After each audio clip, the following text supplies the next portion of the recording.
Hello, everybody, and welcome to the Dead Unicorn. My name is Corey. Today, we are doing the rewrite of Legend of the Five Rings. We're continuing it, as always, that we do Saturday during the day. Continuation. We'll be getting back to Shadow Empire, though, next week Sunday. So this stream will still be in the morning, in the afternoon, and that stream will be in the evening. Tarek is back, and he's pain-free. He's got a beautiful smile. So I'm happy that he's back. That's good. Super good. Let's start with comments from last time, right? I gotta figure out all the comments, right? Let's open up the community page here. And let's see. We're going backwards in time. Oh, yeah. We never did a review of... So one commenter says, superb work on the Courts of Stone review. Waiting for Celestial Realms. We never did Celestial Realms. That's true. We didn't do Celestial Realms. We should do that. It's a good one. In it's a good 2 book. weeks. I like it. Read the book. Sure, yeah. We're reading the book in 2 weeks. We're going to do it. We're going to do a Celestial Realms review right here. Nice catch and good book reference. I actually really enjoy Celestial Realms as like a read. I have some ideas about it. I have some well, we'll get into it. We'll get into it when we get to that book. So last week I talked about rings by myself. I made some spicy beautifully. I said some spicy things. I don't know if what I did was good or not, but I'm continuing on anyways. We'll probably come back to it and tidy them up. It was like stances, right? Where are the stances? Where did I put NPC stances? Yeah, here are the stances. Mm-hmm. Yeah. Let me get them on the screen. I should use my buttons. There we go. And take. There it is. So last week I asked, So I said that air, you may reroll any 2 dice on a resist roll, and Earth stance reduces the number of opportunities or bonus successes you need to negate consequences by 1. And I asked, should those be switched around? Should the resist rolls be Earth and negating consequences, which includes critical strikes and those pesky disorients and status conditions, be air? And that's, I don't know, that's a dicey proposition. And I think when we talk about how we're going to do combat and damage on this show, it will, be easier to tell whether one needs to be changed to another. It might be. Also, I asked, do you use grids or do you use Mind's Eye? I gave the benefits of both. Tarek, what do you like? I'm going to ask you. I prefer grids. I think that it encourages people to think more creatively. I think it gives people more space to realize. I'm a big fan of using maps. Whenever I run games, I try to find maps that are detailed, and I try to give characters like challenges based on the areas they have to engage in encounters with, because I think that brings out more creativity. Like, if you're in a narrow hallway and all you have is AoE stuff to use, are you really going to use that? How do you overcome those challenges? And I can turn like a really simple fight into a really creative encounter otherwise, and I like that kind of. You go out and you find maps, right? That other people have made. Yeah, I find them, or I'll do little like edits on maps. I also have someone in my life named Sasha, who you all might know about. And she makes maps. She like literally sits down and like cartographies out all of the maps that she wants, and that helps. In our Shadow Empire game, I use Dungeon Delve to make battle grids, and I think they come out okay. Yeah. I could use. I like the ones that you've made so far in Shadow Empire. I think there adds a lot of context, a lot of visualization, which helps people. Like I said, I think. At least I know I get assistance from it, and I know Sasha enjoys seeing maps and actually being able to see what's on the map at any Then given we time. know where tree is where. And here's the thing: a lot of people say, "Well, I like Mind's Eye Theater because I can do rug pulls on players." Like, "Oh, there was a trap door there," or "Hey, you were standing under a chandelier that you didn't notice," or something like that. I'm like, you can just do that on a regular map too. I don't Hmm. see why Yeah, I you was just gonna can't say, yeah. do.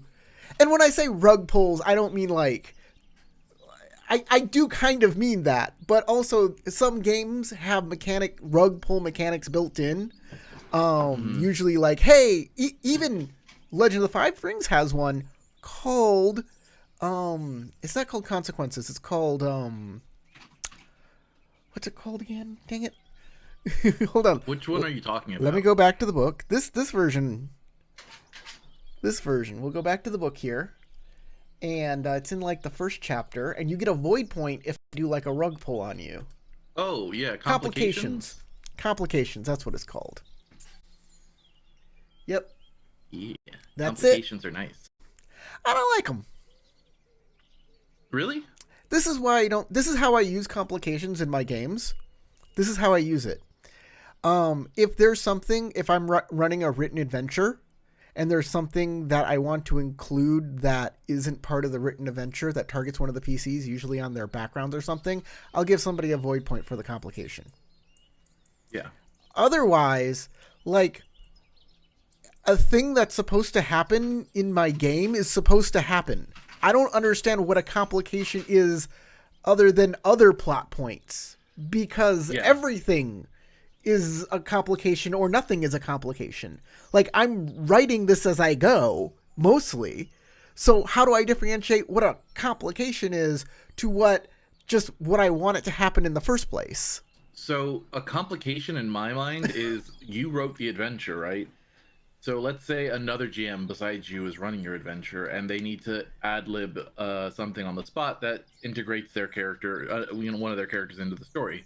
They can do that with a complication, or slow down the progress of the PCs by giving a complication that draws their attention or focus in the immediate term to that thing instead of what they were pursuing. Let's say your players are getting too far through your plot at a given time. You can throw a complication to throw a wrench in there, and it adds like a narrative incentive for people to role play surrounding that topic instead of whatever their main focus was. I So don't know. it gives you like a little gas pedal lever to kind of expand things or contract things or split the focus. Give them a side plot hook that you might not have had the option to because they ignored the original hook in the beginning of the adventure, or what have you. Now you have a way to kind of reintroduce that and kind of pull their nose into a direction you want them to be in. That's my mindset of it. Like complications, those are what L5R's version of complications are. I think having consequences to player actions is more immediate, and it fills a void in like not everything is supposed to work out hunky dory. That I feel like is missing from L5R. Like if you So fail a roll, if you don't have something, what it's interesting to add dynamics to that process. what I did instead of complications is I added the Doom opportunity, Yeah.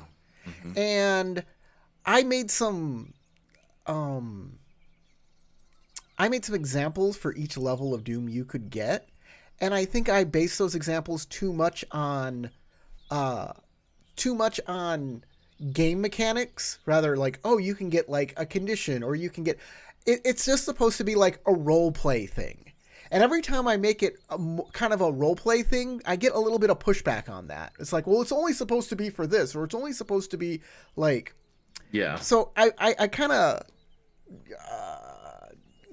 I thought I made a good rule but it needs some fine tuning.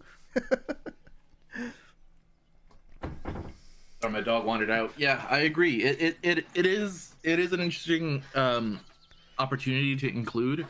Obviously, every addition to the opportunity list comes at a cost of like. Now I'm gonna weigh my chances of that, and I know I've used Doom a few times in your game. Yeah, Uh, I think James's James character uses has it as the well a few most. times. Yeah. Yeah, I think he's the I most often. I think it's a But good I think people are opportunity. timid about it. I think people are way too timid about it. Like they don't want to influence the like a negative thing to influence the party and then be blamed for it. Maybe I don't know, I don't know, but but I think it's great. I think it's a good rule. I do like my Doom rule. Yeah, Um, it's like request a complication. so You yeah, know what I mean? that's It's what it is. So yeah. basically, so Sorry, go everybody ahead. at home knows what I'm talking about in my Shadow Empire game, because I don't put in complications. I don't use that, and they're supposed to give people void points, and I want people to be able to get void points. Um, I said on any roll, you can use opportunity to invoke Doom. And the more opportunity you use on Doom, the less terrible Doom will be to you. And then you'll get a void point for that. And uh yeah, I thought it worked out pretty well. Um I think I think the wording on some of the levels, like from level 1 to level 2 to level 3 Doom, what that means needs to kind of change. But it was supposed to be able to be a quick way for people to get a void point by, having something weird happen in the plot. And I called it Doom. And I guess maybe the name makes it a little scary too, um,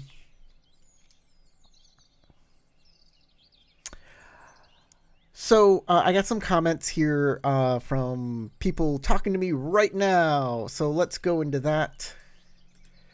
Um, I know Boo Boo discussion is starting today, but will you be discussing a revamp on how clunky the weapons table is? That's gonna come up. That'll come up. Is there a way you hope to streamline how weapons and armor work so techniques and narrative descriptions are more the focus? Yes, that is absolutely the thing I think is the most important. Exactly. Okay, so going back to our comments, because we got to get through these comments. We got to go. On my last video, on grids, this person, Will, used them exactly once for L5R. It was a mixed bag. It helped with an extremely complicated combat and terrain situation, but translating range bands was very weird. It's something we're gonna have to make an episode on too. The vast majority of the time I use Theater of Mind. It works just I find it works better for L5R most of the time. Well, thank you for that. We will be going through movement. Oh yeah, and when I say like, oh, it's this person said, that person, I don't usually say names, because you might be on my Discord, you might be like, I don't want like, I really just I don't want any sight of kind of flame wars happening or anything like that. And if someone, I'd rather just people try, hear the comment here and then rediscuss it or relitigate it in the comments on this video or on Discord. Yeah, or on Discord. Come and see us on Discord. That being said, I feel like L5R was like this version of L5R was designed. I've said this multiple times. Was designed with the idea of play by post first. I think they felt like that was a money area for them. People who enjoy playing these kind of more narrative focused sessions where you don't have to have like really solid rules, but as long as you had rules to kind of conceptualize some of these ideas, you could manage. And then Theater of the Mind kind of works well in that setting. But when you're on a grid map, when you're on a live stream together, when you're all around a table with a grid laid out, it starts to break down, like we've seen, and those issues are very apparent, because then you have people who are more technically minded or more like analytical or tactical minded asking questions that can't really get answered well given the rule set. And it's very weird because like skirmish combat and duels are all kind of theaters of the mind, and then you go to mass battle and suddenly it's all units and terrain, and like it's very like it's a weird cut between narrative and battle simulator. It's a weird cut to me, and I kind of wish we'd go either one way or the other. you know, Yeah, choose a direction. choose a direction on Uh, it. Also, in intrigue, like adding the intrigue scene type, where as it as a combat scenario, like it feels there's like they tried to make this extend really far and give each thing its own like rule set, and it makes it a little bit difficult to get through, I think. Last comment on my last video on stances. Got to admit, this entire series made me rethink why do I even bother with Fantasy Flight L5R? The system is so bad. It needs a total rewrite, probably, with the silly dice being thrown out. I kind of get those feels sometimes. I kind of, Mm-hmm. but I think there's a lot to love about this version, and I think there's like maybe the makers of the game will throw the entire thing out for the next version and go back to D10s. Maybe it's going to be Adventures of Rokugan from now on. Sorry, guys. That's what it is. I mean, we don't own the game. We can't say what the future is. Yeah. We're not affiliated with Asmodee. We're not affiliated with Edge Studio. We're just fans. And I think there's something to save with this adventure. Mind you, if I had it my way, I'd make it into a cipher system, and I got an entire video about that on my channel. What if it was made into cipher system and it actually works very well? And maybe I'll make a document. I don't know, but I won't be doing a live stream on it. Yeah. I think this system is interesting. It adds a lot of interesting flavors. I don't think it's terrible. It just needs work. It needs some love. Yes. Some like reworking and some love put into it, and I think it could be a very, very, very good system for what it's trying to accomplish. Right, L5R is a multitude more complex of like a world and a setting, and has all this baggage with it. Can, you know, in terms of how it is different than other game systems, right? Like social dynamics, social hierarchy, combat, war, all of these things, deception, intrigue, all of those elements come in a very like real, palpable way that other systems don't really go into or like bother even going in to explain. Like D&D throws it aside and is like, it's an afterthought. Your main focus here is combat. Basically everything that every character is ever going to learn how to do is focused around combat. And L5R is one of those systems where it's much more than just a singular thing.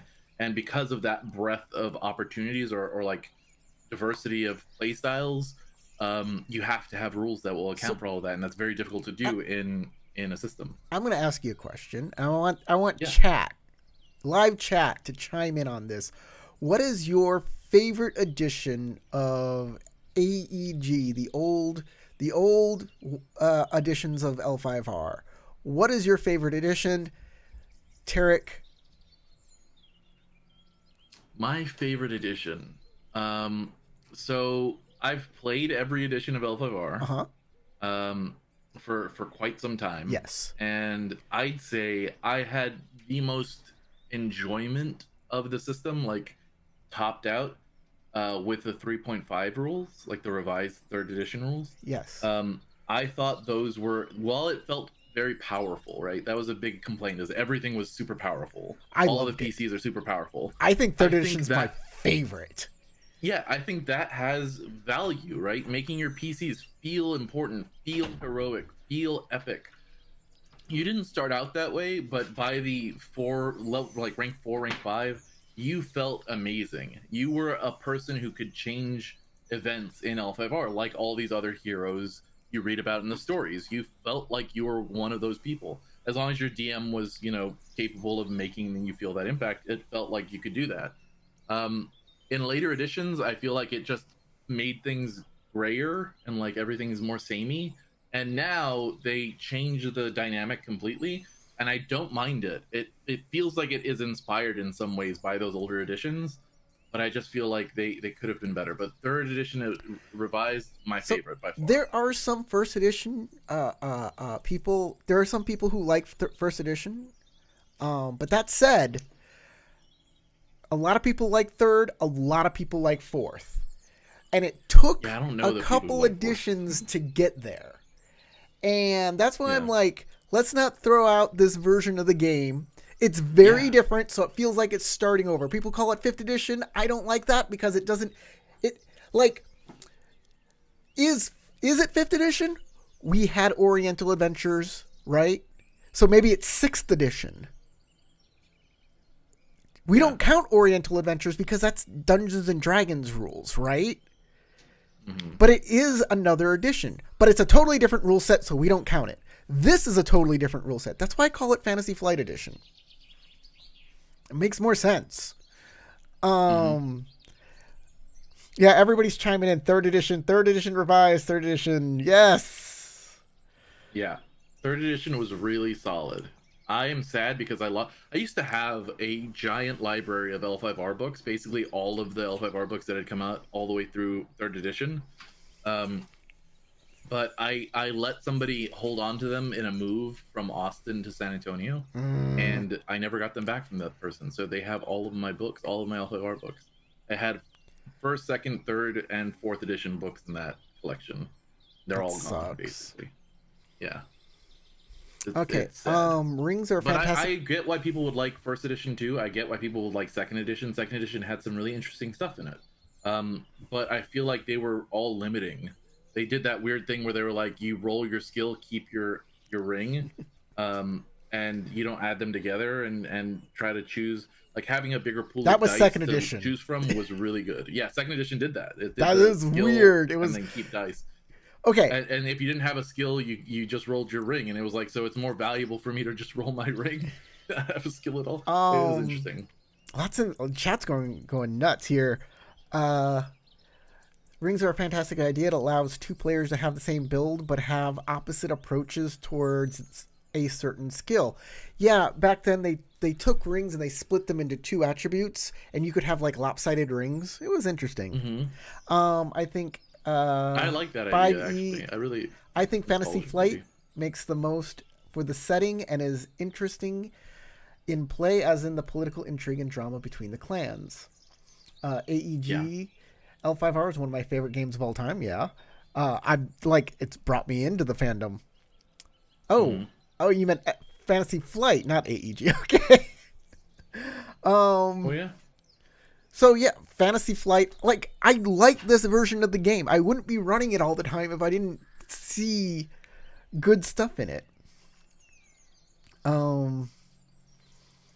Yeah, I agree. I mean, this has good intentions. It has really good ideas behind it. Oops. It's a completely different implementation from older L5R. But I mean, I think it's solid.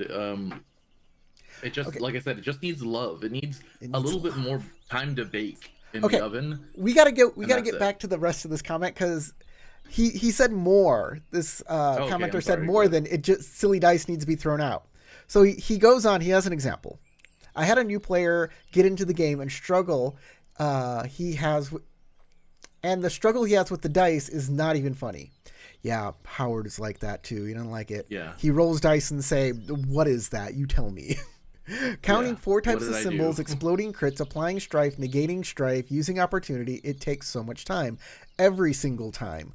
The game grinds to a stop every time dice are being picked up. I didn't notice as we got used to it, so we had a chat about the reason for the hassles and came to the conclusion we only like L5R for the idea of strife, not even the actual application of strife and the way it works.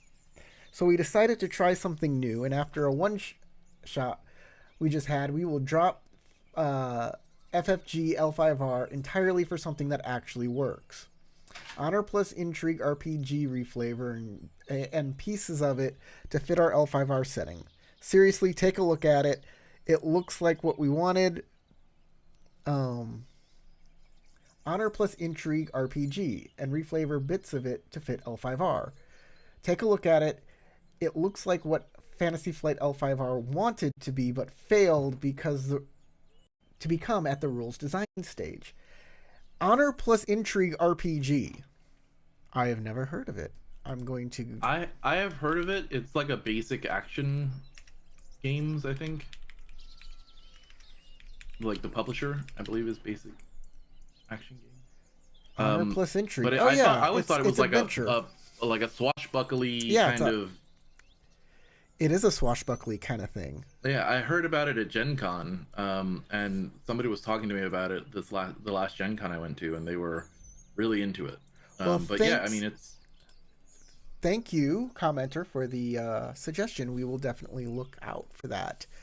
yeah, the people who are doing the 7th Sea games were talking about this. I love 7C. Yeah, 7th Sea is great.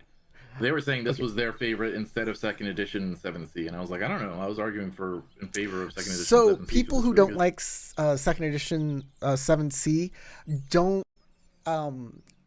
It is a extremely narrative, not crunchy kind of game. And so maybe they want it. Maybe Honor plus Intrigue squares that circle a little better for them, making it more of a tactical thing rather than a story-driven thing. Yeah, But mean, I don't feel know. like, yeah, I don't. just speculating. From what I remember, they said it wasn't as much of the crunch thing. Just it felt more like older 7th Sea, and that it was like very fast paced and cinematic, and Oh, it felt like the old 7th Sea. So that's like a revised new update to it. But yeah, I think it's interesting. well, the older edition, while it did have that cinematic flair to it, had your dice that basically you rolled a hit and you did the damage and yada yada. And in the new 7C, you always succeed, and the dice are only there to give you consequences and opportunities. Right? And it's a little different, a little hard to get. I need to run another 7C game. I'd love it if you did. I think Sasha would too. She liked 7th Sea a lot when we played. I'm waiting for So I think what was the game that you guys were gonna do and it never kind of materialized? Wanderhome? Wanderhome. It's very similar to 7th Sea Second Edition in that it's all narrative. It's all like cooperative roleplay narrative development. I read it and had a kind of a negative experience with it, but I'm still just from the reading. But I haven't played it, especially when it comes to like the people who are passionate about it. And I want to be involved in their passion. I want to see this game for what it can be. I know I don't think I'm the right game master, but I want to play. I want to be like kind of led through it with open eyes. But Wanderhome, I'm ready for it. I do not disagree. Sorry, my dog is whining because he wants a snack. I'm gonna give him a. Okay, give him a snack. H plus I is super easy game. From mechanic standpoint, 2d6 plus stat plus skill minus difficulty. Roll 9 plus makes a success. Seems like a standard, like most games are like that. Roll dice, add your attribute and skill, hit a difficulty, or the difficulty subtracts from the die and you're going to hit a static number. That's fine. That system reminds me of the Dragon Age system. Did you ever play Dragon Age, the RPG? No, my wife loves Dragon Age. Loves it. It's amazing. I love it. I love Dragon Age, the lore, the world. Never and played there was it. an RPG game that was built, and it has a similar system. I think it was 2d6, and then you add your attribute, and then you cast spells based on that, and there was like chaos kind of included into it. It's really interesting. Okay, we need to get into this. Let's dive in. So, we're gonna do I'm just gonna talk about the strike action and how it works and how we can change it. I thought at first changing the word strike to something else would help people think about it better, but I think strike isn't the problem. I think the word that we need to change is damage. So, if we go to instead of weapons having damage, they have like another word for it. I mean, it's true because damage doesn't really do anything. Yes, it doesn't actually Deadliness does damage something. somebody. Your like lethality does something, not the lethality of the weapon does something. The damage does just like nothing. I mean, I guess you could say that it's doing bumps and bruises and stuff like that, but even then, you're not really. So here's what I'd like to do. So at first I said if an NPC attacks, the player makes an attack resist roll against it based on their stance and skill. Failure means they take damage fatigue and have to mitigate consequences like critical strike.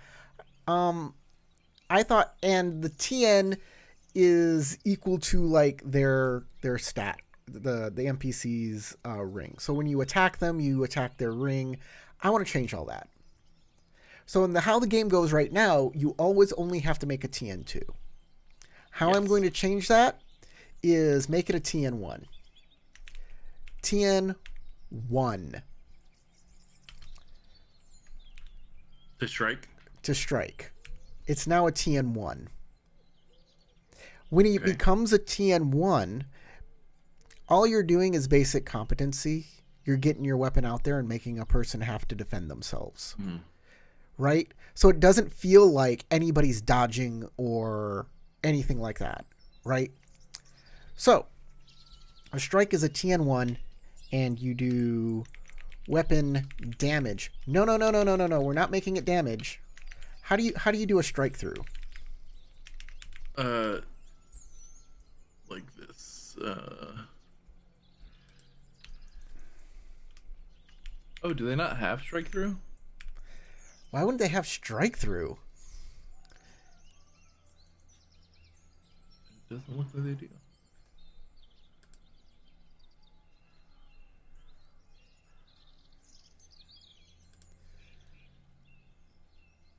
Okay. Why wouldn't they have strike through on Google Documents? Wow. You live and you learn, huh? So instead of first, we're gonna rename. So rename damage into pressure. Every weapon has a pressure rating, not a damage rating. Right?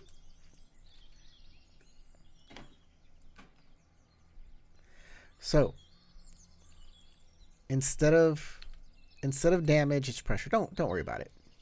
There, whatever. Every weapon has a pressure rating. If you make a TN1, you do. Why not threat instead of pressure? It's a weapon threat, right? That's what they call it in like HEMA and Kendo. You're threat with your weapon. You're making a threat against an opponent, and they have to honor that threat with a parry or a movement or a counter strike, whatever. So weapon threat. Weapon rating. Threat. Okay. On a success, a NPC or a character must defend themselves. Must defend against. So, themselves. Yeah. To defend, a character takes fatigue points equal to weapon threat. Equal to the weapon's threat rating. Yeah. Rating plus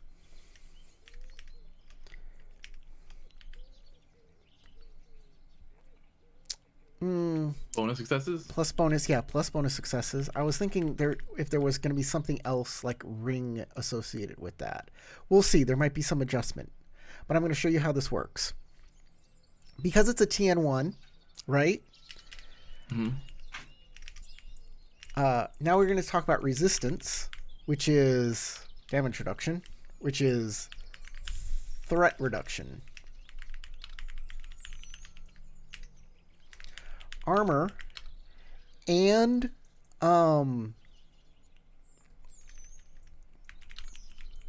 other things can reduce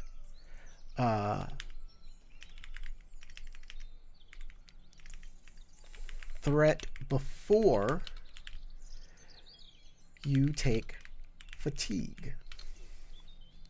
An NPC reduces damage by armor plus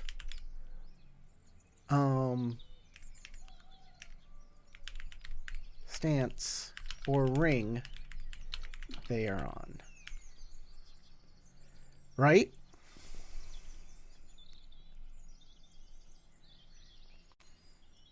So now, armor and other things can reduce.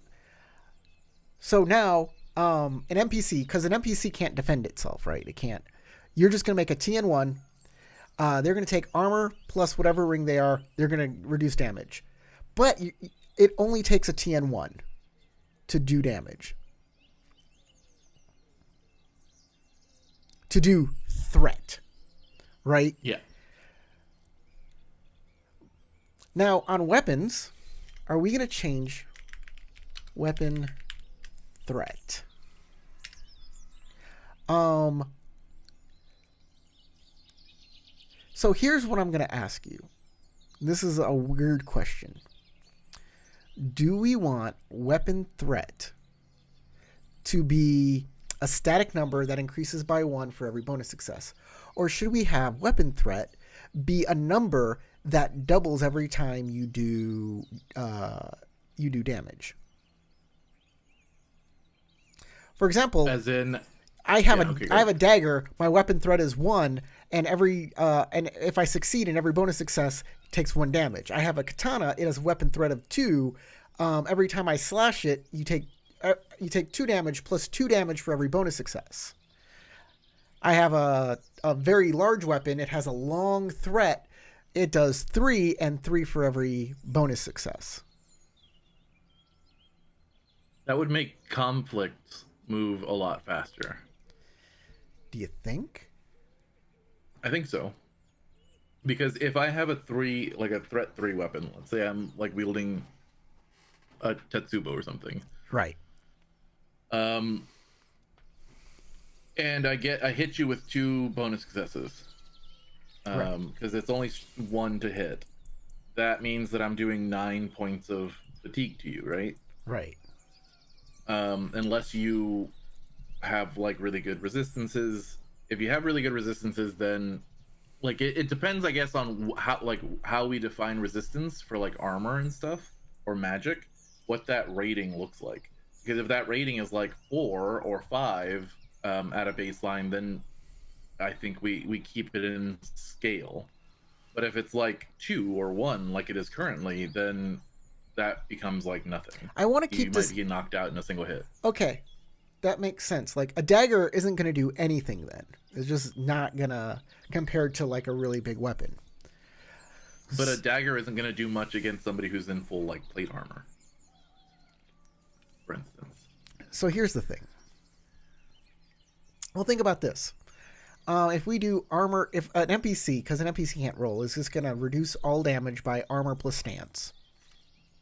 Right? And they're like, they got a 3, let's say they have a 2 air ring, and they're wearing Ashigaru armor. That means you have to, with a dagger, make at least 5 successes to do 1 point of damage. That ain't going to fly. That ain't going to work. That's silly. That's true. I would say, but Ashigaru armor does 2, right? And your ring does 2. So, and a dagger, I would think, would do more than just 2. Or more than just 1 point of damage. Someone says maybe the dagger could do more damage based on the bonus success. I think a dagger in and of itself, though, might just be a higher damage item. Like, I think a 1 item, a higher threat item. A higher threat item. Yeah, a higher threat item. I think a 1 threat item is something that is not going to be cause for alarm, right? If it's like you're going up against somebody who has a twig in their hand, something that's easily broken or like not threatening, then it's a very low threat item. So if it's still a razor-edged weapon, what makes something threatening? What makes threat a thing? Because in how L5R works right now, right, the smaller the weapon is, the less damage it does. Like if you look at a Tetsubo, it has like a 7 damage and a 2 deadliness. Mm-hmm. Right? But even a dagger a knife does 2. Right. It has 2 threat, but 5 deadliness. 4 deadliness. 4 deadliness. Yeah. It has a +2 if you're two-handing it. Stab. Double stab. Yeah, I mean, I think in terms of damage, just straight damage, having a bit higher, like even setting it a dagger at 2 threat, right? Then every bonus success adds 2 to that, so that's 2, 4, 6, right? Let's say you got 3 successes, again, same as the Tetsubo, you're doing 6 damage against that person. You just did 2 damage. So here's the thing: 2 armor and a 2 stance. Does that NPC took 2 damage? Does but the point of let me finish my thought real quick. The point of fighting isn't just to like waggle your weapon at the other person and hope that they bow down to you or cower in defeat. It's to strike a vital target. So if in the case where you only have bonus successes and you solidly connect, and they have to defend themselves from that connection, I agree. It shouldn't be as like devastating. You might get a couple points of threat on the person and they take a couple fatigue trying to defend themselves against it. What you're looking for in that sense is the lethality of the weapon, and how well you can strike that person critically. And if you're shifting your focus against, I'm not just worried about threatening somebody, I'm worried about killing them, which is how like realistic fights work. Then, obviously, or like incapacitating them, then you're looking at trying as often as you can to score a critical strike. And when you have a weapon like a Tetsubo that's not as like lethal, which I don't understand why it's not a lethal weapon, because a club with spikes on it can crush your skull just as easily. I'll put up the exact score here on it. Yeah. So because like when someone's using one of these big, weapons, I'm always like, why don't I just like spend a void and not take the damage? Why do I have to spend a void if I know these things aren't going to hurt me very much if they actually connect to me? It makes no sense. But hey, let's go to weapons and damage. Yeah, like a Tetsubo does 7 points of damage currently, and 3 deadliness. And it's cumbersome, so you can't do anything if you're trying to strike with it without raising the ends of everything else you want to do in that turn. Yeah, it's really silly, right? A 3 deadliness, yeah. I take it. Hit me. Yeah, exactly. Whatever, I don't care. I will reduce it down to, you will have tattered my cloak. Oh no! And that's the best you're gonna do with. And that once weapon I get naked, you don't do anything to me after that. Boom, exactly. Boom, boom, boom. I don't care. Mm-hmm. Like exactly. Silly rules. So rules, you be silly. Like I'm bashing you in the head with this weapon, and it's like bouncing off of me like it's a Nerf dart. You know what I mean? Like that doesn't make any sense to me. These are items that are designed to crush armor and kill people and Oni, right? Like this is one of the preferred weapons of the people who fight on the wall and kill Shadowlands creatures with mega plates of chitin armor. Like it doesn't make any sense. The deadliness of these weapons should be in accordance with the actual weapons themselves, and not with like, oh well, we're giving you more damage and less deadliness. Like, no, it doesn't make any sense. I do like the idea of standardizing those damage or like those threat ratings on our system, and then adjusting the deadliness to be the thing that you're more focused on. Hitting somebody with a Tetsubo will hurt, sure. And if you're trying to defend yourself against them, it might hurt. But standardizing those threat ratings for all the weapons will make it feel like this is my consolation prize for having attacked somebody, not necessarily me accomplishing the goal of actually injuring that person. So even just get rid of threat rating. A person takes just 2 fatigue when, like, we don't need the damage or threat rating or anything like that. People just take 2 fatigue for a hit, and then 2 for every bonus success. And you can just double that, like 2, 4, 6, 8.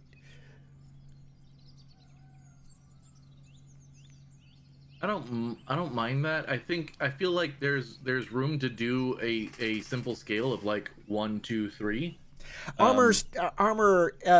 Like here's the thing. If because that makes it so that armor still is reasonable, right? being armored makes a difference. If you're going up against a bunch of peasants with like Yari that are just sharpened sticks, you should be able to have an easier time defending against that if you're armored well than if you're going up against somebody with a Naginata who's been trained for 7 years. You know what I mean? Like, I feel like there's enough reason to have a gradients there. I understand what you're trying to say is like we don't necessarily need it, because it kind of overcomplicates things when the goal is to actually injure somebody. That being said, I still think there is some room for maneuvering there, just because I think if we just standardize that damage, one, spellcasters become way more powerful because their magic does like a lot of actual. We'll have to figure out how to balance those for spells, and then on top of that, it makes armor less meaningful. Makes like things that you would wear to defend yourself less meaningful. Well, here's the thing. Yeah. Like heavy clothes is 2 points of armor for some reason. Yeah. So if we do 1, 2, 3, 4, like heavy clothes will make your damage 0 if you do 2 successes. That's unacceptable. That's what I was like 2, 4, 6, 8. 2, 4, 6, 8 probably isn't as bad. That's what I was thinking. Yeah. Yeah.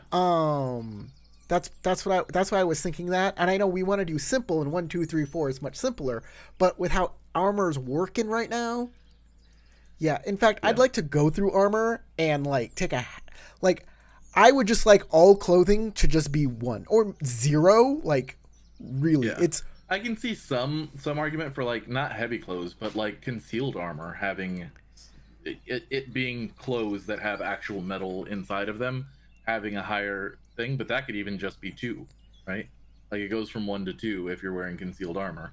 Otherwise, only getting serious armor points when you're wearing actual armor, and we can keep those fairly low. So here's some stuff from the chat. Could baseline weapon damage be fairly simple and consistent between all options and techniques used? I think so. Yeah, exactly. That's what we're trying to discuss, I think. But as a baseline, weapons are easy to use for GMs and players without using a technique. So they were balancing damage types. A big giant weapon tires them out. A katana cuts them in half. I think that's what they were going for. I really do. I think that was the balance that they had in their mind. But it makes a situation like this where Tetsubo is a big Nerf bat. Yeah. Like it might tire you out to be defending yourself against the Tetsubo, but if that thing cracks you in the skull and does nothing, then you failed to accurately represent that kind of exactly. Weapon. There's a reason why hammers were used so much throughout the like Middle Ages, because they were very effective against people in plate armor. Wargiz says, throw out damage and make it an in-armor save based on the weapon and then auto-crit. Every attack results in either you defending yourself from it, or it hits you and it does a critical hit. But I would say if we go that way, we'd have to make an entirely new critical hit chart that kind of scales. And we'd have to invent a defense skill, right? We'd have to create a mechanic around defending yourself that isn't just taking damage. Which, if you notice, I put defense on the little page there because I was going to bring up, there is an option of just saying there is no such thing as threat. There is no such thing. It's just the damage of the lethality of the weapon that you're dealing with, and you have to make an active defense against that weapon. A resist roll. And then, resistance roll. Whether that's basically a defense modified by the armor that you're wearing, but the thing is, in the case of an NPC, how do we capture that? Oh, I know exactly how we're going to do that. So, when a player attacks, right, they're going to do, let's say, 2 points of damage, 2 points of threat for every success and bonus success. And then the NPC resists that passively with their armor and stance, reducing that down, and then they just take the rest in damage. Easy. Boom. Well, yeah, but in the case of... And then when the NPC attacks, right, the PCs make a attack resist roll. They're resisting an opponent's attack, right? The the NPC, I was gonna just say it does their damage plus their ring, but now we can just say it does their ring times two, and the PC resists that with their armor plus their every success they make. So every a TN1 plus bonus successes reduces that damage by one for every, and then they can reduce that to 0 if they make a good enough roll. Mm-hmm. Kind of like the Hita used to. But I meant in terms of if we get rid of threat, right? If we go with Wargrizz's idea of no threat, just critical strikes, and then gradients of critical striking. Right. How does an NPC defend themselves in that situation? That's an excellent question. Defend themselves. I don't know. And how do we make it like cool and random and like I don't know. I can't tell you that. Like, that would be a little bit more in depth. It'd have to be some kind of like they have a static defense TN that is more than one, based on their like defensive capabilities and armor maybe, and then if you land a hit, it maybe, or you could say, if you land a hit, they automatically resist a certain amount of the critical strike based on their stance and ring and armor automatically. So if you do a critical strike, your weapon only does 5 severity on the critical strike or whatever. When you land it, they automatically drop 4 of it because their armor is 2 and their stance is 2, and then you do 1 critical, and then maybe critical damage is a gradient that like cumulative, where if you keep doing 1, 2, 3, you know, it'll add to the total. That the first time you get a light wound, the second time you get a moderate wound, the third time you get a heavy wound. Yeah, and then if you keep taking it at that point, you're going incapacitated or dead. And we can keep those dying rules and all that stuff. You could maybe do it like that's that. The way to go. Maybe NPCs just have a damage track that you give them, and then if they take 1 critical hit, and they're like a minion, they just die. If they take multiple critical hit, then and they're like a villain or whatever, then they go down a track. And then for PCs, you'd have a similar system where they go down a track. So that's an interesting idea right there, is have NPCs just have a critical critical track that you just check the box mark the boxes off. But PCs, they have like an intricate one that can help redefine their character, make their character, you know, have certain things that happen to them. The NPCs, that can happen to them too, but that is like built into the story on their damage track. Exactly. Right. And I also like the idea of just giving minions, if you land a hit against them, they go. Like, we already talked about this. Minions should just go with 1 hit. Yeah, you land a hit on them, they're gone. But an NPC villain, they need to go down a damage track, and then that track, you know, once you get through that track, they're gone. So I'm going to write up both things right here, and we'll leave it to like people watching our videos. Tell me what you think we should do, and maybe I'll put a poll on the community chat and see what you like. But let's do that. Let's write out both things. I'm going to finish up the you take 2 damage for every and make that fatigue 2. You take 2 fatigue, and you do the other one, and we'll. Okay. So I'm gonna call mine, and give your system a bespoke name. I'm gonna call mine. I will bespoke it soon. I'm gonna call mine the Threat Fatigue System.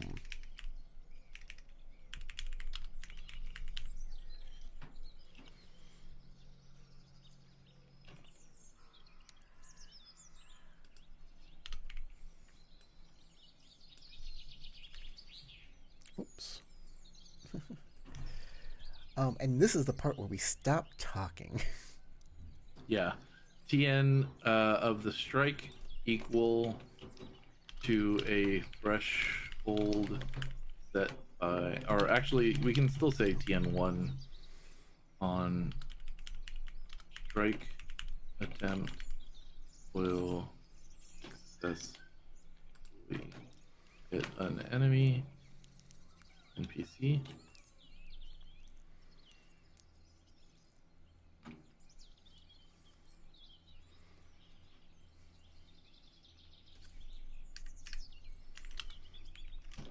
dealing a critical right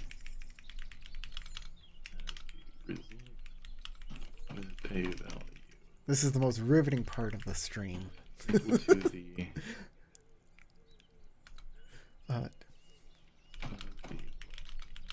used. Resist roll.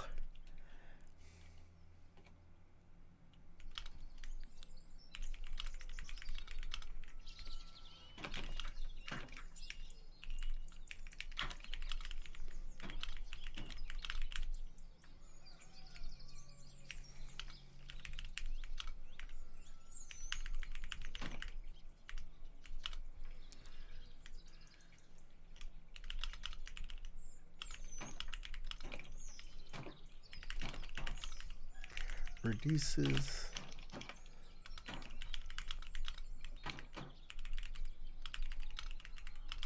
by one for every bonus success.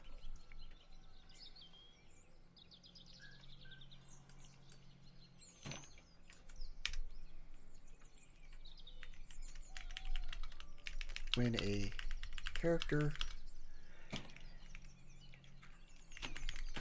defends against a strike, the threat of it by taking fatigue.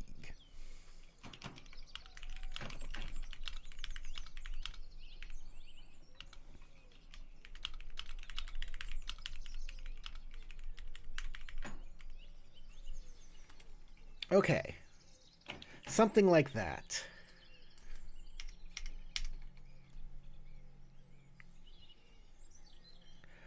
I think I'm done with mine. All right, people are jumping in and out. Some people have to go. Some people are going to stay. I'm glad everybody's here joining, talking in the conversation. This chat is fire. I really love you guys and how you are helping us make this game together. It's wonderful. It's such a great community. Legend of the Five Ring fans are the best fans. And I know we all have different things that we want. Last week I asked Sasha to join me, and she was like, you guys have gone into places where I think the game shouldn't go, and I'm not going to come on your stream and tell you. And I was like, I was thinking, no, you should. That's exactly why you should come on this stream. To tell me what's good and what's bad and why. Because I want to know. I mean, a lot of people out there, they're going to be like, I think you're going in the wrong direction. And this is why, and I definitely take that to heart every time. And in fact, I'm trying to make this game so you can pull out the NPCs are non-rolling characters and it still work. I want people to be able to just pick which rules they think are the best to modify L5R with, and have it still work within the larger system. That's one of my goals. I'm trying to do that.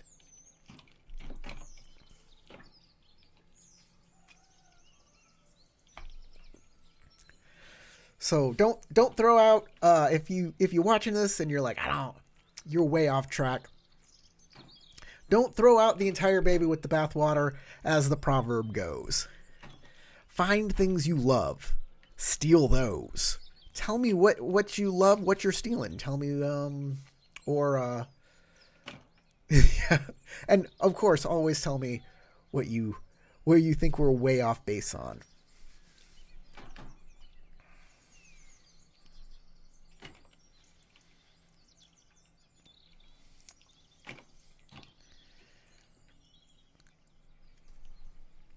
So we won't write out an entire, what's it called?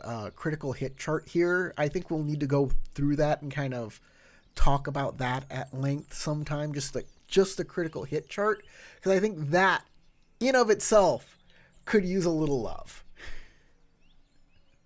You should live test it. I mean, I kind of wanted to do it with this version of with the last season of Shadow Empire, but I think it's not ready yet. And for the sake of consistency, we'll just keep going with what we got. But yeah, I do need to do a live stream where we kind of just mess around, play with stuff, make it break, see where the stress points are. Definitely 100%.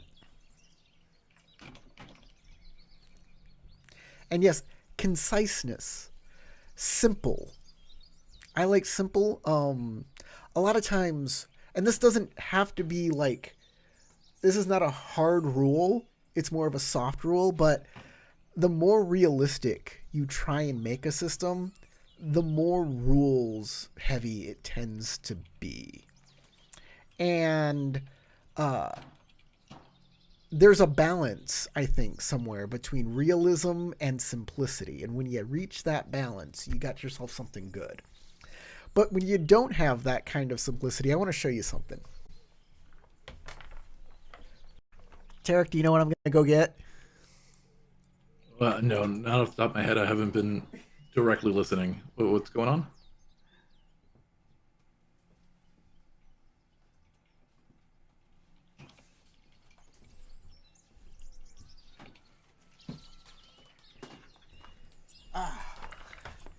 This game is called Starfleet Battles. It is a tactical ship battle simulator game based on the original Star Trek series and the movies. For some reason, their license didn't extend to like next generation stuff or anything like that. They actually got a lot of cool lore in here, but the rules are flippin' intense. So here's the rule book. It is a military manual. That's what it kind of looks like inside. I'll just read a passage from this page, shall I?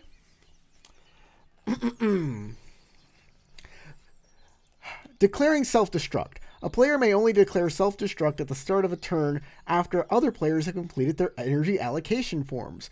When a player decides to destroy his ship, he simply marks the energy allocation form for that turn self-destruct. He is generally not required to fill it out. There would be no point. He does not make any other entries. See D 5.15 for possible exceptions. The ship can do nothing except execute self-destruct order. Self-destruct takes place in the self-destruct phase number 3 of the turn. See C13.4812 for internally docked units. Self-destruct D 5.11 possible interruption. Self-destruct automatically takes place unless the captain is not in control of the ship. C G 6.41 mutiny, and D 7.7 boarding parties. Well, I remember when things would break down into separate charts that would allow you to have all kinds of wacky scenarios play out afterward. That was a good time, you know. There is so much, and this is the basic rules. There is an advanced rule book. This is the advanced rule book. Super advanced. I played this game. Nobody wants to play it with me. I'd be down. It would just be looking through charts all game though. You've said you're down with it. I've never like there is a program online to play this game. I think we should do it one time, but man, getting the time together to do it. We're really busy. It's amazing that we can get together and do Shadow Empire when we can. So I wrote mine up. Give it a read through to make sure it's coherent enough. All right, direct damage system. On a TN1, on a strike attempt, will successfully hit an enemy NPC, dealing critical strikes as a result, with a value equal to the deadliness of the weapon used. NPCs will have static resistances equal to their armor plus ring stance they are on during the exchange. This will lower the amount of deadliness the attacking character delivers by an equivalent amount, possibly reducing it to 0, in which case they may simply parry away the assailant. Minions cannot resist deadliness from a critical strike and will immediately be considered incapacitated or dead after receiving a blow. Actually, I would say that minions, if they can reduce a deadliness to 0 with resistance, should be able to survive a blow, which means the PC should have to redouble their effort to damage them. I think a minion, you at least have to do 1 deadliness to them.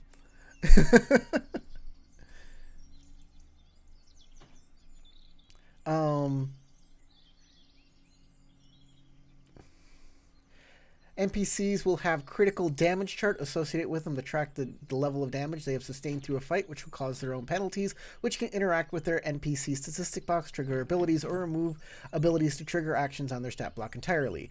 PCs will have a similar chart that can impact their abilities as well, but more drawn out and intricate matter to be determined later. PCs will make a defense check to resist strike attempts by NPCs based on the attack from the NPC stat block. If successful, the PC parries the attack effectively, else they take a critical strike equal to the weapon's deadliness plus the difference in failure in defending themselves from that blow. Sounds great to me. I love it. I think we covered it. All right, I'm going to get some people to... Yeah. Go ahead. Get some people to give us... I was just going to say, let's get some people to give us feedback on this. Anybody who's on the Discord or the Patreon, please give us feedback either through the Patreon, through editing the document directly, or come tell us about it in the Discord or on the channel. Get in the comments, let us know. I'm going to make a community post about this, a community poll, and ask people what they like better. Keeping the whole fatigue to in-cap or straight to critical hits. The thing is then, what is fatigue for? What is endurance for? What are we going to use endurance for? I wonder. Boom, boom, boom. That's a good question.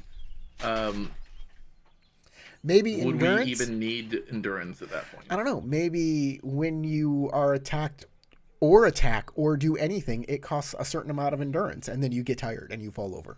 And you sleep. Yeah, you could do that, or in order to defend yourself, you need to expend a certain amount of endurance to take that action.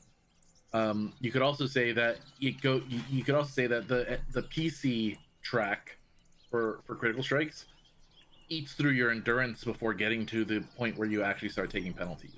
I mean, some critical hits, instead of saying, "Oh, you take I took a critical on the critical hit chart." Where it's be like, you take a wound, you take a light wound, a moderate wound, this kind of wound. Instead, it's the lower versions is you take 3 fatigue, you take 6 fatigue, and then it goes, exactly. you take a light wound, you take a moderate wound. Exactly. That's exactly what I was thinking. You could have it eat through that endurance rating so that PCs are a little bit more resilient against NPCs, which is good. I think allowing PCs to feel a little bit more heroic is in order. But if you take a really bad critical strike or you fail your defense roll really poorly, you could get knocked out of commission pretty quickly. All right. I think that's a fair balance. I think we're done with this stream. I think our stream is over. I think we're good. All right, guys. Thank you for watching. Thank you for being in this chat. Amazing stuff. If you're watching this as a recorded stream, leave a comment on this, on all of these things. Go to our community page on YouTube and make that vote. If you're on Moonbeam, hey, we love you. We're also on Moonbeam. I mean, no one's on Moonbeam. No one goes there, but we are there. And there should be a code for you to get on the Moonbeam Alpha in the comment in the description.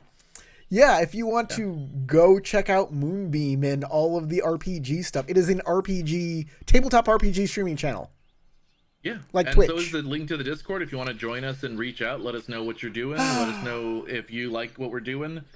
Just come join us. And of course, get your own game together and go roll some dice.